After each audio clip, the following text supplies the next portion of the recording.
प्रधानमंत्री मोदी और हमारे विदेश मंत्री जयशंकर सर के बाद सरकार में अगर कोई तीसरा व्यक्ति यह इंश्योर कर रहा है कि भारत के नेशनल इंटरेस्ट के साथ कोई भी कंप्रोमाइज ना हो, भारत के राष्ट्रीय हितों की जो आज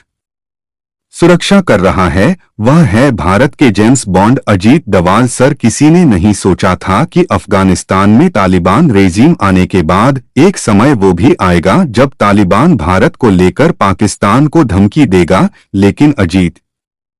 डवाल सर ने यह कर दिखाया है। साल 2019 में जब भारत ने जम्मू कश्मीर से आर्टिकल 370 और 35 को खत्म किया था, यानी कि हटा दिया था, उसके बाद पाकिस्तान ने भारत के साथ ट्रेड को अचानक से बंद कर दिया था। उससे पहले वाघा अटारी बॉर्डर से डेली कई सारे ट्रक्स क्रॉस होते थे पाकिस्तान के साथ, तो हमको खैर ट्रेड करना भी नहीं है, लेकिन पाकिस्तान के इस फैसले के कारण अफगानिस्तान के साथ जो भारत का बायलेट ट्रेड होता था वो भी बाधित हो गया था। एक समय पर भारत और अफगानिस्तान के बीच 5 से 1,000 करोड़ का बायलेट ट्रेड हुआ करता था, जिसमें से एक बड़ा हिस्सा लैंड रूट से आता था। साल 2019 से पहले अफगानिस्तान के 200-300 ट्रक्स हर महीने वाघा अटारी बॉर्डर क्रॉस करके भारत तक सामान लाया करते थे। अफगानिस्तान से ट्रक्स पाकिस्तान से होते हुए भारत में एंटर करते थे और यहां से काफी सारा सामान उन्हीं ट्रक्स में अफगानिस्तान तक जाता था, लेकिन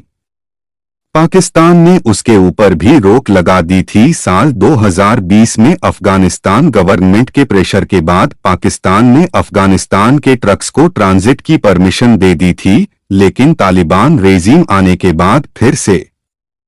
पाकिस्तान की तरफ से काफी ड्रामा किया जा रहा है। अफगानिस्तान जो कराची पोर्ट के रास्ते भारत और एशिया के बाकी देशों को सामान भेजा करता था, पाकिस्तान ने उसके ऊपर भी काफी सारी रिस्ट्रिक्शंस लगाना स्टार्ट कर दिया है। इन शॉर्ट पाकिस्तान और अफगानिस्तान के बीच ट्रांजिट को लेकर एक एग्रीमेंट तो साइन हुआ था, लेकिन पाकिस्तान की तरफ से काफी रिस्ट्रिक्शंस लगाई जा रही हैं, जिसकी वजह से भारत और अफगानिस्तान के बीच होने वाला ट्रेड काफी ज्यादा बाधित हो रहा है। और जो वाघा अटारी बॉर्डर से ट्रेड होता था वो तो ऑलमोस्ट ना के बराबर हो गया है, जिस वजह से अफगानिस्तान के ट्रेडर्स को करोड़ों रुपए का नुकसान हो रहा है। इसी के चलते तालिबान रेजीम ने पाकिस्तान को धमकी दी है। तालिबान के political deputy foreign minister Mohammad Abbas Stanikzai ने एक स्टेटमेंट जारी की है, जिसमें उसने कहा है कि इस समय फ्रूट, वेजिटेबल्स और ड्राई फ्रूट का पीक सीजन चल रहा है और इस समय पाकिस्तान अफगानिस्तान के ट्रेडर्स के लिए काफी बाधा खड़ी कर रहा है। पाकिस्तान यह ना बोले कि पाकिस्तान से जो सेंट्रल एशिया के देशों की मार्केट्स में सामान जाता है वो भी अफगानिस्तान के रास्ते से ही होते हुए जाता है। हम भी अपने बॉर्डर्स बंद करके पाकिस्तान के ट्रेडर्स के लिए मुश्किलें खड़ी कर सकते हैं, लेकिन हम वह करना नहीं चाहते हैं। इसलिए पाकिस्तान की सरकार अपने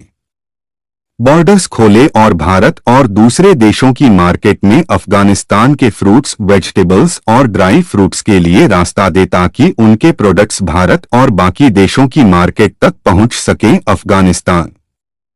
क्योंकि लैंड लॉक कंट्री है, इसलिए वह भारत और एशिया के बाकी देशों में एक्सपोर्ट्स के लिए पाकिस्तान और ईरान के ऊपर निर्भर करता है। पाकिस्तान के पोर्ट्स और वाघा अटारी बॉर्डर के रास्ते अफगानिस्तान अपना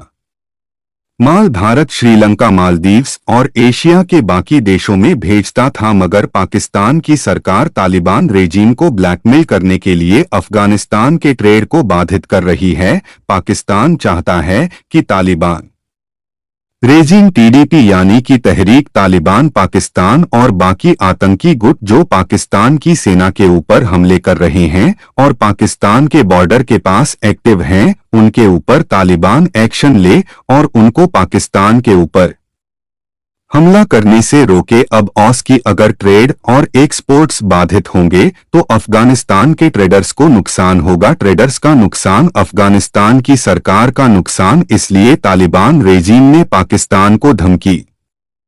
दी है कि अगर ऐसा चलता रहा तो वो भी पाकिस्तान के गुड्स के लिए अपने बॉर्डर्स बंद कर देंगे और पाकिस्तान भी फिर अफगानिस्तान के रास्ते ह्यूज क्वांटिटी में जो सामान मिडल एशिया और यूरेशियन कंट्रीज में बेचता है उसके ऊपर भी रोक लग जाएगी।